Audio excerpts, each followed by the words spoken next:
الحمدللہ رب العالمین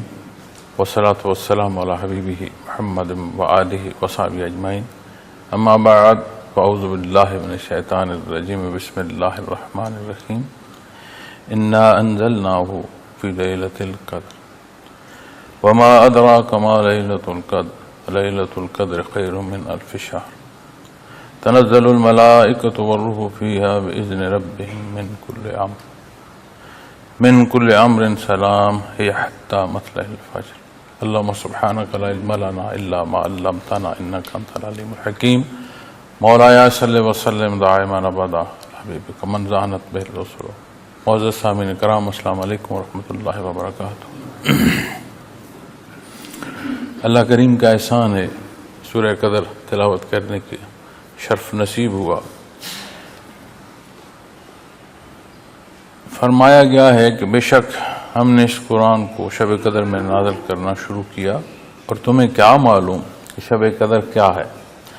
شب قدر 1000 مہینے سے بہتر ہے، اس میں فرشتے اور روح اپنے پروردگار کے حکم سے اترتے ہیں اور ہر کام کے انتظام کے لیے، اور یہ رات طلوع صبح تک امان اور سلامتی ہے۔ معزز ناظرین کرام، اللہ کریم غفور الرحیم ہیں، خالق ہیں، مالک ہیں، اس کی ذات علیم ہے۔ اس نے مخلوق کو پیدا فرمایا ہے، وہ مخلوق کی ضروریات، ان کے مزاج، ان مزاجوں کے تحت کمی بیشی اس کی ذات علیم ہے، ہر شے وہ جانتے ہیں۔ غفور الرحیم ہیں، معاف فرمانے والے ہیں، اللہ کریم کو معاف فرمانا پسند ہے۔ پھر جب ہم مقصد تخلیق کو دیکھیں گے اور اللہ کریم کی عبادت قرآن کریم ہمیں رہنمائی فرمائے گا مقصد تخلیق کے جواب میں،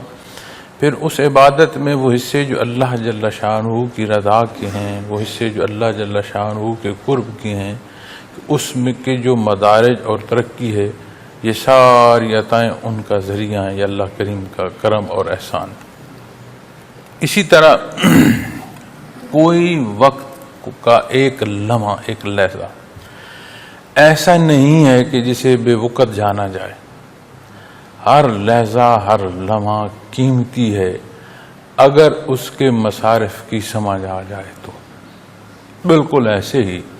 جیسے ایک باشعور آدمی کے سامنے ہیرا اور پتھر فرق رکھتا ہے، اور اس کے مقابلے میں جس کے پاس شعور نہیں ہے، اس کا دماغ کام نہیں کرتا، اس کی یہ استعداد کمزور ہے، تو اسے پتھر اور ہیرے کے درمیان کوئی فرق یا اس کی قدر کی حیثیت جو ہے وہ سمجھ نہیں آئے گی۔ اسی طرح جب غفلت طاری ہو جائے تو وقت پھر عمومی ہی ہے، لیکن اللہ کریم غفلت سے نکلنے کی توفیق عطا فرمائے، یہ ادراک نصیب ہو کہ اس دار دنیا میں آنے کا مقصد کیا ہے۔ اللہ جل شانہ کا کلام نصیب ہوا ہے، انبیاء اور رسول کا مبعوث فرمایا گیا ہے، مجھ پر احسان فرمایا گیا کہ مجھے امت محمد رسول اللہ صلی اللہ علیہ وسلم کا ایک فرد ہونا جو ہے یہ عطا فرمایا گیا، تو پھر سمجھ آئے گی کہ یہ جو زندگی ہے یہ کتنی قیمتی ہے، یہ جو فرصت ہے یہ کتنی اہمیت رکھتی ہے۔ پھر اسی طرح ماہ و سال سے ہوتے ہوتے پھر بندہ لمحات اور لحظے تک آئے گا کہ میں کسی ایک لمحے اور لحظے کو ضائع نہ۔ قرآن کریم عبادت کے ساتھ، جہاد کے ساتھ، روزی کی تلاش کے ساتھ، عمومی زندگی کی جو کیفیت کھڑے بیٹھے لیٹے کوئی حال ہے، ہر ایک صورت کے ساتھ اللہ کریم ارشاد فرماتے ہیں کہ اللہ کی یاد اور کثرت سے یاد۔ اب یہ وہ حصہ ہے، وہ معمول ہے، وہ عمل ہے جو متوجہ اللہ کر دیتا، اور جتنا متوجہ اللہ ہونا نصیب ہو اتنی غفلت دور ہوتی ہے، تو پھر سمجھ آتی ہے قدر ہے کیا۔ اب یہاں جب ارشاد فرمایا جا رہا ہے کہ انا انزلناہ فی لیلۃ القدر، کہ بے شک ہم نے اس کو یعنی قرآن کریم کو شب قدر میں نازل کیا۔ اب ابتدا نزول جو ہے قرآن کریم کی شرائط کو اللہ کریم نے وہ شرف بخشا، جیسے مہینے میں رمضان المبارک مہینوں کا سردار ہے، اسی طرح پھر راتوں کی سردار جو رات ہے وہ لیلۃ القدر ہے، اور یہ وہ رات ہے کہ جس میں اللہ کریم نے کلام ذاتی نازل فرمایا۔ اب اس پر جب مختلف بحث کی جاتی ہے، علماء کرام اپنی اپنی تحقیق اور آراء قرآن و حدیث کی روشنی میں پیش فرماتے ہیں، تو اس میں یک لحظہ اس کا نزول لوح محفوظ پر یا اس کی ابتدا، یہ دو گفتگو کے پہلو میسر آتے ہیں، لیکن جو چیز سمجھ آتی ہے کہ اللہ کریم نے کلام ذاتی کو جو نازل فرمایا لوح محفوظ پر، پھر ضرورت جو ہے اس کے مطابق قرآن کریم کا نزول ہوتا رہا۔ قرآن کریم کی آیات ہی اس کی شہادت دیتی ہیں دو پہلوؤں سے، ایک جو بار بار وحی الہی نبی کریم صلی اللہ علیہ وسلم کو عطا ہو رہی تھی اور آپ کے دل کو سکون بخش رہی تھی، ایک پہلو یہ، پھر ایک پہلو یہ کہ جہاں جو ضرورت پیش آتی تھی اس کے مطابق جواب جو ہے وہ بارگاہ ایزدی سے نصیب ہو جاتا، لیکن جہاں جس توقف کے ساتھ جتنی وحی الہی نازل ہوئی، تکمیل قرآن کے بعد پھر اس کی ترتیب وہ کر دی گئی جو لوح محفوظ پر اللہ کریم نے اسے محفوظ فرمایا ہوا۔ تو یہ وہ رات ہے، وہ عظیم رات ہے جس میں اللہ کریم نے جو برات ہے، یہ جو بریت ہے آگ سے، اس کو عام فرما دیا، چونکہ تیسرا عشرہ جو ہے یہ آگ سے آزادی کا ہے، دوزخ سے بریت کا ہے، یہ تیسرا عشرہ۔ اب پہلے عشرے میں جب داخل ہونا نصیب ہوا تو اللہ کریم کی رحمت جو ہے اس کی آغوش نصیب ہوئی۔ اب جو رحمت نصیب ہوگی تو پھر ہوش آئے گا کہ یہ جو پچھلی زندگی بسر کرتا ہوا یہاں میں پہنچوں، یہاں کیا کمی بیشی، اور کیسا وہ خوش نصیب ہو کہ اسے اس کمی بیشی کی فکر کے بجائے پھر مزید آگے اپنے آپ کو دین اسلام پر پابند کرنا نصیب ہو، مزید محنت اور مجاہدہ نصیب ہو، اور وہ فرائض کی ادائیگی سے گزرتا ہوا نوافل عبادت کی ان حدوں تک پہنچے کہ جس کے انعام میں رب کائنات فرماتے ہیں کہ میں پھر اپنے بندے کی آنکھیں بن جاتا ہوں، اس کی زبان، اس کے کان، اس کے ہاتھ اور پاؤں ہو جاتا ہوں۔ اور اس حدیث شریف کی شرح میں جب علماء کرام تحریر فرماتے ہیں تو فرماتے ہیں کہ اللہ کریم کا یہ فرمانا کہ اس کی سمع و بصر کا ہو جانا، تو اس سے مراد یہ ہے کہ پھر وہ دیکھتا ہی اس شے کو جو اللہ کریم کو پسند ہے، جہاں اجازت ہے دیکھنے کی، اس طرف وہ نظر ہی نہیں اٹھاتا جو عند اللہ ناپسندیدہ ہے۔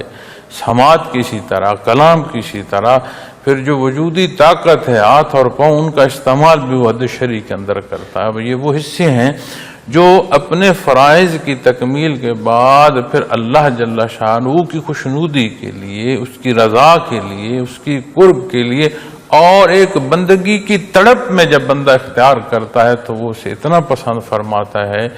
کہ اس کے مزاج کو، یعنی مزاج انسانی کو یہ شرف نصیب ہو جاتا ہے کہ وہ کام پسند کرتا ہے جو عند اللہ پسندیدہ، ان حصوں تک رہتا ہے جن کی تعلیم نبی کریم صلی اللہ علیہ وسلم نے فرمائی۔ تو یہ وہ رات ہے جب اس رحمت کی آغوش سے بندہ نکلتا ہے اور دوسرے عشرے میں آتا ہے اور وہ ہوش میں پہنچتا ہے، ہم جیسے خطاکار کہ کیا زندگی بسر کی، اس رحمت سے آ کر بخشش کی پھر وہ کوشش کرتا ہے، بخشش مانگتا ہے، غلطیوں کی بخشش کا احساس ہوتا ہے، اور وہ ایسا کریم ہے اس نے پہلے ہی دوسرے عشرے کو بخشش کا نام عطا فرما دیا۔ اب بخشش دو پہلوؤں میں آئے گی، ایک بخشش تو وہ جو حصہ جو کلی طور پر، ایک وہ حصے ہیں جو یہاں ذیلی حصوں میں جہاں ادراک ہے اور ابھی فرصت ہے، اپنی زندگی بسر کر رہے ہیں، کتنی ہے اللہ بہتر جانتا ہے، لیکن ابھی فرصت ہے، ابھی دارالعمل میں ہیں، اس امتحان گاہ میں ہم ابھی اپنی زندگی بسر کر رہے ہیں۔ ہر حصے میں جب بات بخشش کی آئے گی تو پھر کوئی معنی ایسا بچتا نہیں کہ جہاں اس کا اطلاق نہ ہو۔ اللہ کریم پھر اس عشرے سے جب تیسرے عشرے میں پہنچتا ہے جہاں بریت ہے آگ سے آزادی جو اعلان فرمائی گئی ہے، پھر اس میں یہ طاق رات ہے۔ ام المومنین حضرت عائشہ رضی اللہ تعالیٰ عنہ کا ارشاد ہے، پاک ہے، آپ نے فرمایا، نبی کریم صلی اللہ علیہ وسلم نے فرمایا، شب قدر آخری عشرے کی طاق راتوں میں دیکھو۔ اب یہ وہ رات ہے جہاں اللہ کریم نے اپنا کلام ذاتی عطا فرمایا، اور کتنی بڑی بات ہے اور کتنا بڑا احسان ہے کہ مخلوق کو ایمان کا نصیب ہونا، اور اس کی صورت اس درجے کو پہنچاتی ہے کہ اللہ کی وحدانیت اور نبی کریم صلی اللہ علیہ وسلم کی رسالت پر یہ شاہد ہوتا ہے، یہ گواہی دے رہا ہوتا ہے، اشہد ان لا الہ الا اللہ واشہد ان محمد عبدہ ورسولہ۔ اب ذات اللہ کی ہے، پھر درجہ رسالت میں امام الانبیاء ہیں، اور شرف عطا فرما کہ شہادت دے، شاہد ہو، کتنا بڑا احسان ہے۔ یہ احسان کی نسبت کہاں سے نصیب ہو رہی ہے؟ یہاں اسی نزول سے نصیب ہو رہی ہے، جہاں کلام ذاتی عطا فرمایا جا رہا ہے، ہر اسلوب یہیں سے سکھائے جا رہے ہیں، ہر حکم جو ہے یہیں سے پہنچ رہا ہے، ہر انعام کا جو اعلان کیا جا رہا ہے وہ بھی یہیں سے ہے، اور جہاں وعید بیان فرمائی جا رہی ہے، جہاں حدود بیان فرمائی جا رہی ہیں، جہاں تجاوز سے روکا جا رہا ہے، وہ بھی یہیں سے ہمیں نصیب ہوتا ہے۔ تو پھر اس رات میں جب پہنچتے ہیں تو اس سورہ قدر میں اس رات کے حوالے سے اللہ جل شانہ نے جو ارشاد فرمایا ہے کہ یہ وہ خصوصی رات ہے جس میں کلام ذاتی نازل فرمایا گیا، اس کی یہ برکت ہے، اللہ نے اسے پسند فرمایا۔ ایک بات یاد رکھنے کی ہے کہ کسی شے کی برکت یا کسی موقع کا بلند ہونا فی ذات نہیں ہے، اس رات کی بھی عظمت اس لیے ہے کہ رب کائنات نے اسے عظیم ٹھہرایا، اس نے اسے عظمت عطا فرمائی، اس لیے کسی شے کی نسبت کو اس کی ذات تک رکھ لینا یہ درست نہیں ہے، چاہے اس رات کو رواجاً لے لیں، چاہے دین کے سیکھنے سکھانے کے حصے میں آ کر مرید پیر صاحب کو سب کچھ سمجھ لیں، چونکہ یہ سارے حصے اگر تو وہ جانے کہ اللہ جل شانہ کی طرف لے کر جا رہے ہیں، اس کے حکم کی طرف لے کر جا رہے ہیں، بات اور ہے، لیکن جب بات وہ فی ذات آ کر کسی نہج پر آ کر رکے گا تو پھر ٹھوکر کھائے گا۔ پھر یہاں جب یہ فرمایا گیا وما ادراک ما لیلۃ القدر، اور تمہیں کیا معلوم کہ شب قدر کیا ہے، یعنی اس کا احاطہ تمہارے لیے ممکن نہیں ہے کہ کتنا کرم اور احسان ہے اس رات کا عطا فرمانا، اور پھر اس رات میں جو کچھ نصیب ہوتا ہے اور جو اللہ کریم کی عطا عام ہے، اس کا کوئی احاطہ نہیں کر سکتا۔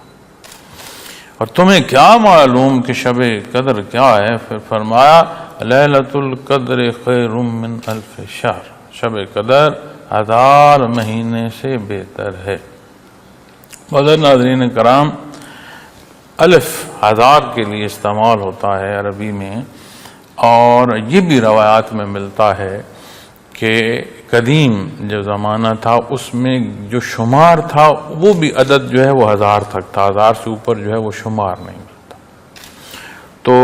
قرآن کریم میں متعدد جگہ یہ لفظ استعمال ہوا، جیسے حضرت نوح علیہ السلام کے حوالے سے، اب 50 کم الف جب وہاں استعمال فرمایا گیا، ساتھ 50 کم ارشاد فرمایا گیا، لیکن لفظ 1000 کا استعمال فرمایا گیا چونکہ آخری شمار یہ بہت زیادہ شمار گردانا جاتا تھا عربی میں، لیکن جب اس سے بہتر فرمایا گیا نا، تو جہاں اختتام ہو رہا ہے کہ عددی حصوں کا اختتام سمجھا جا رہا ہے، یعنی اس کا مطلب ہوا کہ بے حد و حساب ہو، اور جب اس کا اطلاق وقت کی طرف کیا جائے گا، زمانے کی طرف کیا جائے گا، تو پھر وہ پیمانہ آئے گا جس کا پیمانہ ہم کر نہیں سکتے، ہماری دسترس سے باہر ہے۔ نبی کریم صلی اللہ علیہ وسلم جلوہ افروز تھے، صحابہ کرام رضوان اللہ علیہم اجمعین آپ کے حضور حاضر تھے، سابقہ امتوں پر بات ہو رہی، ان کی طویل العمری پر بات ہو رہی، بعض روایات میں بنی اسرائیل کی 4 ہستیوں پر بات ہو رہی، بعض روایات میں کسی ایک فرد کی ذرا بند ہو کر اللہ کی راہ میں جہاد کرنے پر بات ہو رہی، لیکن جو نقطہ تھا یا جو بات جس پر ہم گزارشات آج پیش کر رہا ہوں، جس پر میں طویل العمری تھی، تو آپ نے تجسس فرمایا، صحابہ نے حیرت فرمائی کہ اتنی لمبی عمر، تو آپ کے دل میں یہ خیال آیا کہ سابقہ امتوں کی جو عمر ہے وہ تو اتنی لمبی ہے، اور اللہ کریم نے انہیں اتنی عمر عطا فرمائی، تو انہیں تو پھر بہت موقع نصیب ہوا اللہ کی عبادت کرنے کا، اور میری جو امت ہے اس کی تو ان کی نسبت عمر انتہائی کم ہے، کہاں صدیوں کی بات ہے اور کہاں بات دہائیوں کی ہے، بڑا فاصلہ ہے بھائی، کہ یہاں بات آ رہی ہے 50-60 سال کی، وہاں بات آ رہی ہے 1000 سال کی، 1500 سال کی، تو آپ صلی اللہ علیہ وسلم کے حضور جبریل امی حاضر ہوئے اور انہوں نے فرمایا کہ آپ تعجب فرما رہے ہیں طویل العمری پر، اللہ کریم نے آپ کو سورہ قدر عطا فرمائی، ایک رات آپ کی امت کو ایسی عطا فرمائی کہ اس ایک رات کی عبادت 1000 مہینے سے بہتر ہے، 83-84 سال لگ بھگ 1000 مہینہ بنتا ہے۔ اگر کسی کو 10 شب قدر نصیب ہو جائے، یعنی 10 رمضان المبارک میں زندگی نصیب ہو جائے، 850 سال لگ بھگ 833 سال کی لگ بھگ جا کر عرصہ بنتا ہے 10 راتوں کا، تو وہاں جہاں سینکڑوں کی بات آتی تھی، صدیوں کی بات آتی تھی، تو 10 راتیں ان صدیوں پر محیط جو ہے اس سے بلکہ آگے چلی، تو اسی لیے فرمایا گیا کہ وما ادراک ما لیلۃ القدر، تمہیں کیا معلوم کہ شب قدر کیا ہے، کیسا اللہ کریم نے احسان فرمایا کہ یہ شرف نصیب ہوا کہ ہم امت محمد رسول اللہ صلی اللہ علیہ وسلم کے فرد ہیں۔ اللہ کریم نے اپنے حبیب صلی اللہ علیہ وسلم کا وہ تاج جو نسبت دیتا ہے سابقہ امتوں اور آپ صلی اللہ علیہ وسلم کی امت میں عمر کا فرق، اب یہاں دیکھیں، یہاں سے بھی وہ نقطہ جو میں پہلے عرض کر رہا تھا، یہاں سے بھی سمجھ آتا ہے کہ طویل العمری دنیا کی نسبت نہیں دیکھی گئی، طویل العمری بھی اس کی نسبت جو دیکھی گئی وہ اللہ کی عبادت کے حوالے سے دیکھی گئی،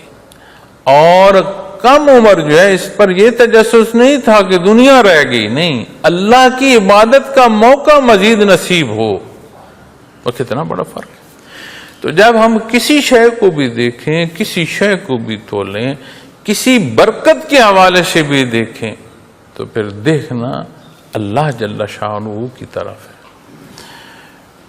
تو فرمایا شب قدر 1000 مہینے سے بہتر ہے۔ تنزل الملائکۃ والروح فیہا بإذن ربہم، اس میں فرشتے اور روح اپنے پروردگار کے حکم سے اترتے ہیں۔ اس میں جب بات آتی ہے تو اس زمن میں جو آرام ملتی ہیں اس میں ہے کہ اللہ کریم کے فرشتے بھی اترتے ہیں، اور جب روح کی بات آتی ہے تو اس سے مراد روح الامین بھی لیا جاتا ہے کہ حضرت جبرائیل امین جو ہیں وہ بھی تشریف لاتے ہیں۔ اور ایک رائے میں یہ بھی ملتا ہے کہ جب بات فرشتوں کی آ گئی تو آپ کا تشریف لانا اس زمن میں مکمل ہوگا، اور جب روح کی بات آ گئی تو پھر جنہیں فرصت ہے، یعنی جنہیں بخشش نصیب ہے، وہ ارواح جو عالم برزخ میں نجات کی صورت جنہیں نصیب ہے، یہاں یہ بھی ایک بات جو ہے روایت جو کی جاتی ہے، علماء بحث کرتے ہیں کہ وہ واپس پلٹتے ہیں، اور اس پر حضرت جی رحمۃ اللہ تعالیٰ علیہ بھی ارشاد فرمایا کرتے تھے کہ وہ ارواح واپس اپنے گھروں کو پلٹتی ہیں، اور اگر تو وہاں نیکی ہو، ورع تقوی ہو، تو وہ دعا دیتے ہیں، خوش ہوتے ہیں اپنی اولاد کو اپنی جو نسل ہے اسے دیکھ کر وہ خوشی محسوس کرتی ہیں اور لوٹ جاتے ہیں، اور جہاں کہیں بدی ہو، گناہ ہو، تو وہ اسے دیکھ کر انہیں دکھ اور افسوس ہوتا ہے اور وہ پلٹ جاتے ہیں۔ اب یہ نظام ایسا ہے معزز ناظرین کرام، برزخ کا، ارواح کا حال بدل جاتا ہے، چونکہ ہمارے سامنے ایک بندہ فوت ہو، اس کی روح قبض ہو، ہمارے سامنے وہ وجود بے جان ہے، لیکن جب روح قبض ہو جاتی ہے تو حال جو وارد ہو جاتا ہے وہ برزخ کا ہو جاتا ہے۔ پھر حدیث شریف میں جب آتا ہے کہ وہ جس کا ٹھکانہ خوب ہو اسے وہ یہ کہتا ہے کہ مجھے کیوں دیر کر رہے ہو، مجھے پہنچاؤ اپنے ٹھکانے پر، کیوں دیر کر رہے ہو؟ اور جس کے ٹھکانے میں سختی ہو وہ پہلے چیختا ہے کہ مجھے کہاں لے جا رہے، ادھر نہ لے کر جاؤ، بلاتا ہے، آواز دیتا ہے، لیکن وہ آواز انسان سن نہیں سکتا، حال بدل جاتا ہے۔ اسی طرح جب ارواح کی بات آتی ہے تو ارواح کا آنا، ان کا دیکھنا، اس کو محسوس کرنا، یہ وہ حصے ہیں جو اس عمومی حصے سے وہاں تک رسائی ممکن نہیں۔ پھر جب بات مشاہدات پر آتی ہے تو ہم وہ جو اس شعبے سے تعلق رکھتے نہیں ہیں اس پر بحث کرتے ہیں، اور پھر بحث میں اتنی سختی لے جاتے ہیں کہ ہر شے کا کلی انکار کرتے چلے جاتے ہیں۔ حالانکہ کسی شعبے پر بحث کرنے کے لیے اتنی استعداد درکار ہے کہ اس کے کلی طور پر اس کا احاطہ کر سکتا ہو، اتنا جانتا ہو کہ اس پر وہ بات کرنے کا اہل ہو۔ کسی کو یہ حق حاصل نہیں ہے کہ جو کھڑا ہو جائے اور وہ ایک فتویٰ جاری کر دے، لیکن جو فارغ و تحصیل ہوتا ہے، اس درجے کا علم حاصل کرتا ہے، اسے اتنی دسترس نصیب ہوتی ہے کہ وہ فقہ کو اس درجے کا جانتا ہے، تو پھر اسے اجازت ہوتی ہے کہ وہ کسی بھی فقہی مسئلے پر فتویٰ جاری کر سکتا ہے۔ جیسے ہر خاص و عام فتویٰ نہیں دے سکتا، اسی طرح جب کہیں بھی کوئی بحث غیر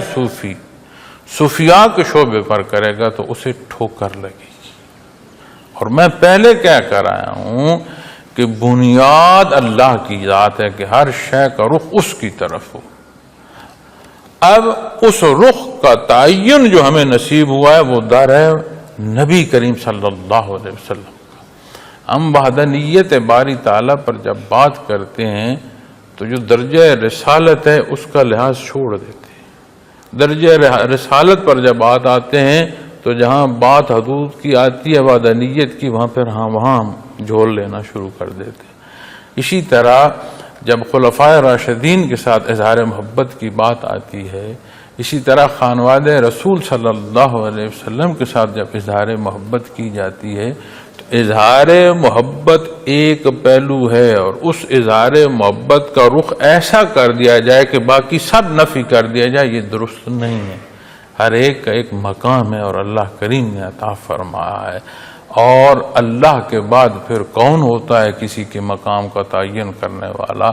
پھر جو اسلوب نبی کریم صلی اللہ علیہ وسلم نے ہمیں عطا فرمایا ان کا اطلاق ہر پہلو میں ہوتا ہے۔ بات ایمانیات کی آیت حدود و قیود وہیں سے ہیں، بات عبادات کی آیت حدود و قیود کا بیان وہی ہے جو آپ نے فرمایا۔ اسی طرح عملی زندگی کے حصوں کی، معمولات زندگی کی بات آتی ہے،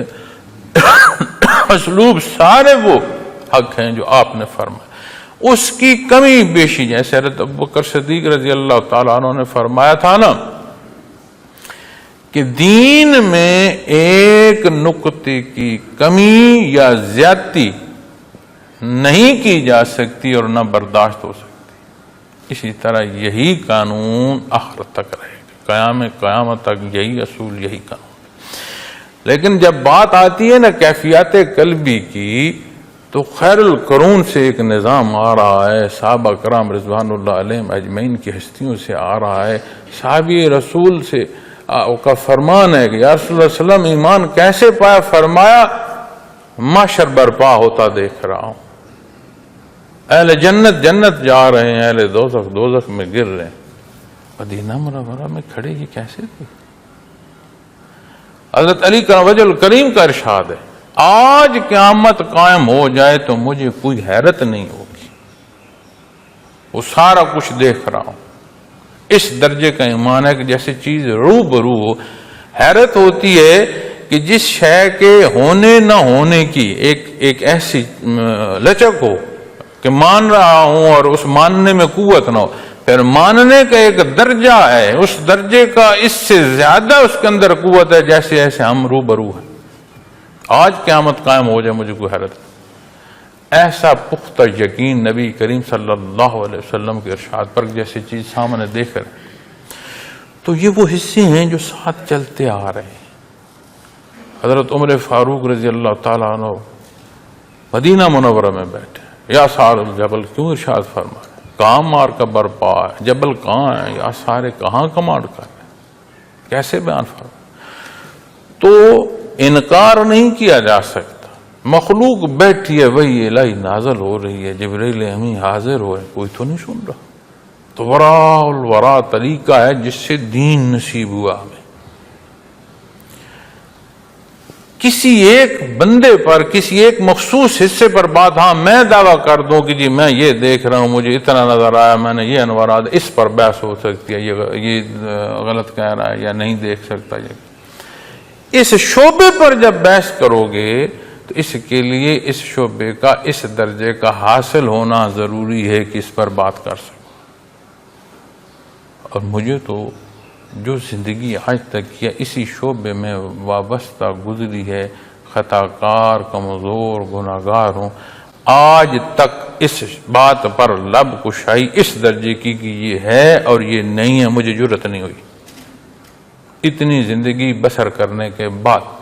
دنیا کے ایک سرے سے دوسرے سرے تک مخلوق خدا کو اس کی دعوت دیتے ہوئے، لطائف و مراقبات کراتے ہوئے بھی یقین مانے جرأت نہیں ہوتی کہ اس موضوع پر یہ بات حتمی کہی جا سکے. بے شک حد شرعی کے اندر ہے، اپنے آپ کو اس درجے کا نہیں سمجھتا کہ حد شرعی کی بھی اس درجے کی سمجھ ہو کہ اس کی حدود کا یہاں بیان کیا جا سکے کہ ہاں یہ ہے اور یہ نہیں ہے. چاہے جائے کہ اس شعبے سے تعلق نہ ہو تو پھر اس پر بحث ہو. اس لیے جب یہاں بات آتی ہے تو جب وہ لوگ فرماتے ہیں کہ ارواح آتی ہیں تو اس سے مراد کسی کے اعمال، کسی کے عبادات، کسی کا رخ تبدیل کرنا نہیں، وہ حصے ہیں جو مبہم ہیں. پھر ایک حصہ یہیں قرآن کریم جب بیان فرماتا ہے نا تکوینی حصوں میں جو ظاہری حصوں میں نہیں آتے، حالانکہ تکوینی امور کا تعلق پھر دائرے دنیا اور معمولات کے ساتھ ہی بنتا ہے، برزخ کے ساتھ نہیں ہے، لیکن وہ شے ہے جو ظاہراً نہیں ہے. حضرت خضر علیہ السلام کے واقعے میں پھر کیا ہے؟ حضرت موسیٰ علیہ السلام کلیم اللہ، یہ شرف نصیب ہوا. وہ دیکھ رہے ہیں کہ دوسرے کنارے پر جو ہے کشتی ضبط ہوگی، وہ دیکھ رہے ہیں کہ اس دیوار کا خزانہ جو ہے وہ ضائع نہ ہو، وہ دیکھ رہے ہیں کہ یہ کل نفاق پیدا کرے گا، فساد پیدا کرے گا. اور موسیٰ کلیم اللہ، کیسا شرف عطا فرما، کلام کا شرف عطا فرما. سوال پیش آیا، حاضر ہو عرض کی، جواب ارشاد فرما، کلام فرمایا جا. تو اس شعبے میں تعلق اور یقین مانے، جیسے میں عرض کر رہا ہوں نا، جتنی شناسائی ہوتی جائے، پھر ساتھی جب بات کرتے ہیں کئی دفعہ کہہ بھی دیتے ہیں، لکھ دیتے ہیں، روبرو کام کہتے ہیں، لکھ دیتے ہیں، ای میل کر دی، پیغام کر دیا کہ جی روضہ اطہر میں ہمارا بھی سلام عرض کیجیے. کوئی عمرے پر جا رہا ہے، کوئی حج پر جا رہا ہے، وہ کہتے ہیں جی وہاں حاضری پر ہمارے لیے بھی دعا کیجیے گا، ہمارا نام لے کر سلام عرض کیجیے گا. شناسائی بڑھتی جائے نا، زبانیں گنگ ہو جاتی ہیں. کلام ذاتی کوئی نہیں کر سکتا، کسی کے پیغام کون عرض کر پائے گا. مجھے نہیں یاد کہ جہاں جہاں مشائخ کا بیان ملتا ہے، مجھے نہیں یاد کہ دربار رسالت میں انہوں نے بات خود عرض کی ہو، ساتھ عرض کرنے کے لیے.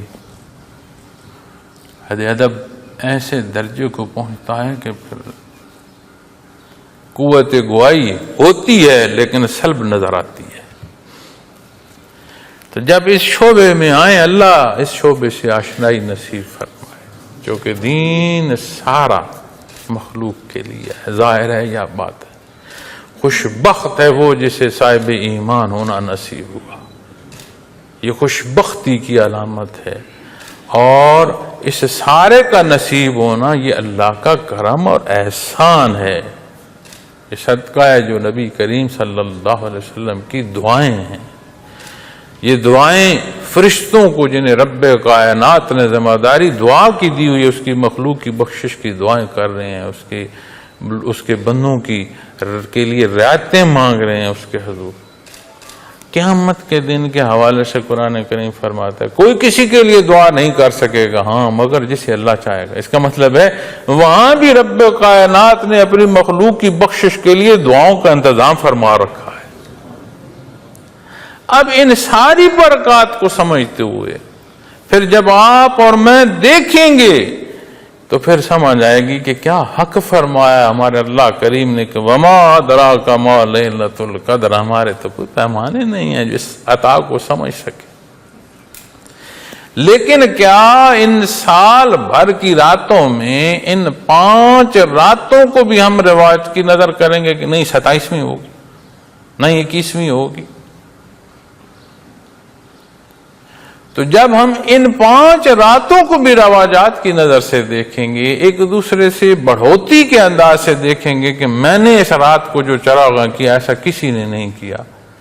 تو پھر میاں وہ بات جو اللہ کریم کی عبادت ہے، جو مقصد اصل ہے، اس سے جب ہٹ جائیں گے، جتنا کو ہٹتا جائے گا اتنا ظلم بڑھتا جائے گا، اتنی جہالت بڑھتی جائے گی، اتنا شر پیدا ہوگا، نفاق پیدا ہوگا۔ تو جب فرشتے آتے ہیں پھر یہاں جاتے ہیں نا من کل امر، ہر کام کے انتظام کے لیے۔ شب برات کے حوالے سے بھی باتیں آتی ہیں کہ وہاں سارے احکامات نازل ہوتے ہیں، لیکن جب رات کی بات آئے گی تو پھر لیلۃ القدر کی آئے گی۔ پھر جب یہاں بات آتی ہے تو یہ حصے بھی ہمارے سامنے تحقیق میں ملتے ہیں کہ یہ وہ رات ہے جہاں فیصلہ ہوتا ہے سال بھر، اگلے آنے والی رات تک کیا ہوگا، کس کی زندگی رہے گی اور کس کی نہیں رہے گی، اس سال کون حج پر جا سکے گا اور کون نہیں جا سکے گا، کون سا پتا فضا میں لہرائے گا اور کون سا پتا سوکھ کر ہوا کے سپرد ہو جائے گا۔ تو جہاں فیصلے ہو رہے ہیں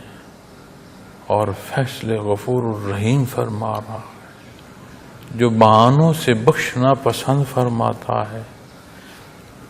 ان لمحات کو رواجات کی نظر کر لینا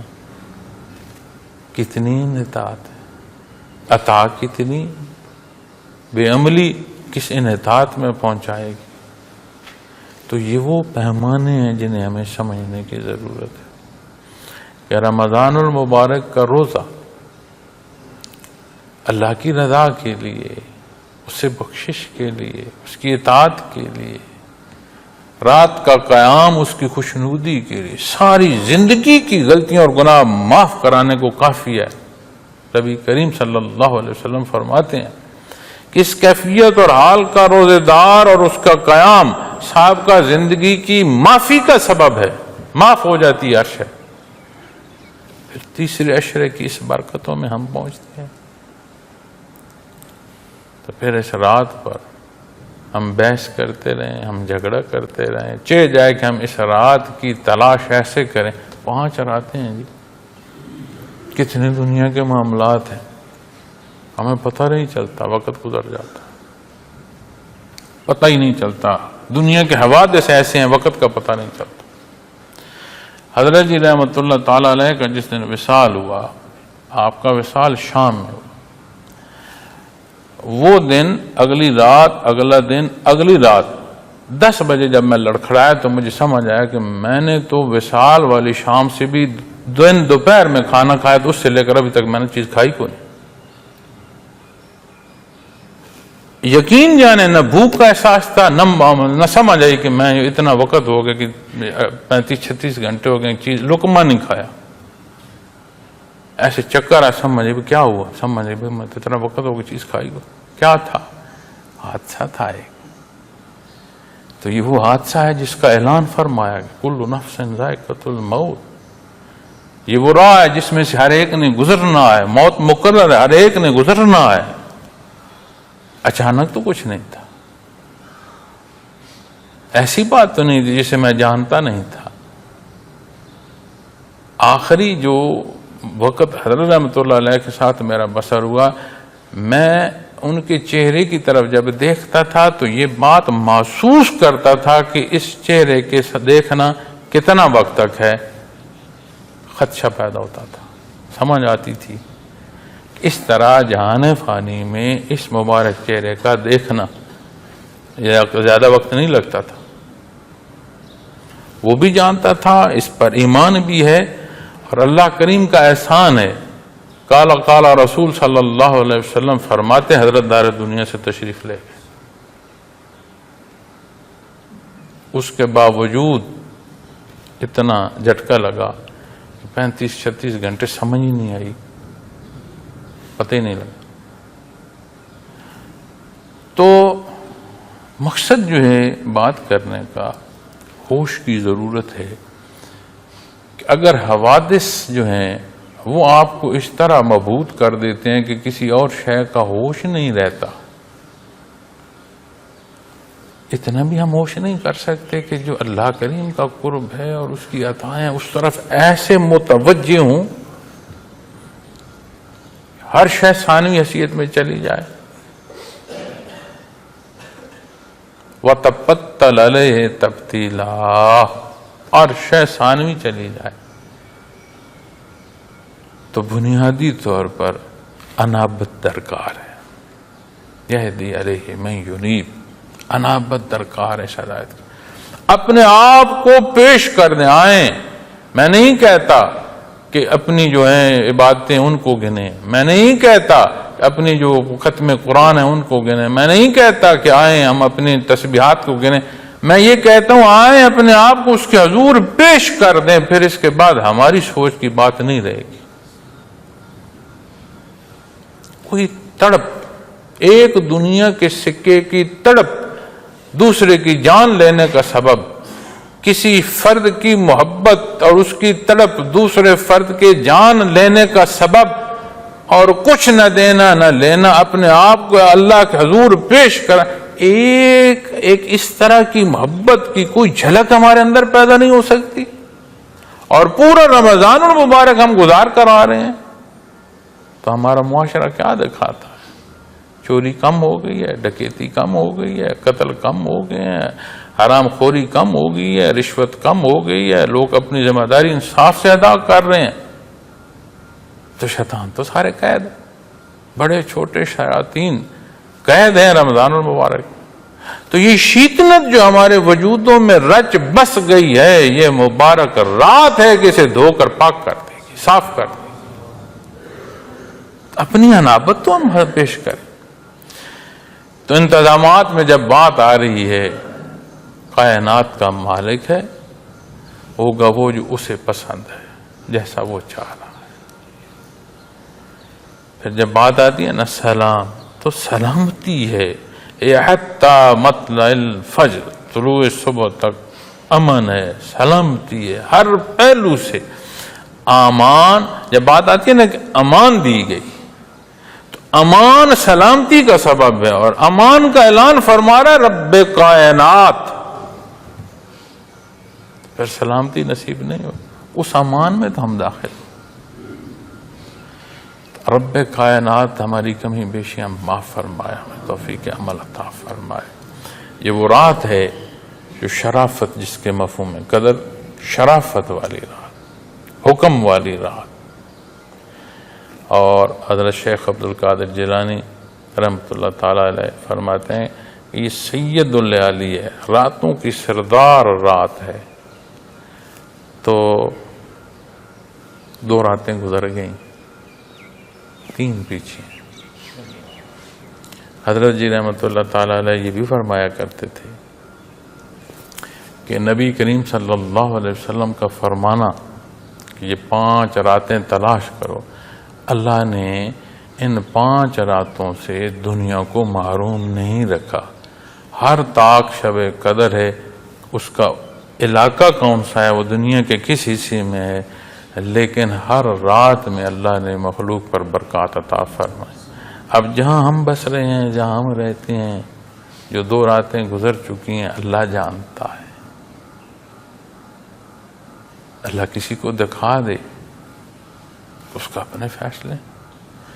اب 3 بچتی ہیں، اور نبی کریم صلی اللہ علیہ وسلم کا فرمان ہے بندے مومن کی زندگی بھر کی کوئی ایک تسبیح شرف قبولیت پا جائے، اس کی بخشش کو کافی ہے۔ یہاں راحت ہے، رمضان ہے، آخری عشر ہے۔ اللہ کریم میرا اور آپ کا حامی و ناصر ہو، ہماری غلطیاں اور گناہ معاف فرمائے، ہمیں دین کو سمجھنے، سیکھنے، اختیار کرنے کی توفیق عطا فرمائے، اور دین کا پہنچانا اور غیر مسلم تک اس حق کا پہنچانا اور ایک مثبت کردار اس تک کی جو تربیت، اللہ کریم اس کی توفیق عطا فرمائے، استعداد عطا فرمائے۔ اللہ کریم میرا اور آپ کا حامی و ناصر ہو۔ وآخر دعوانا الحمدللہ۔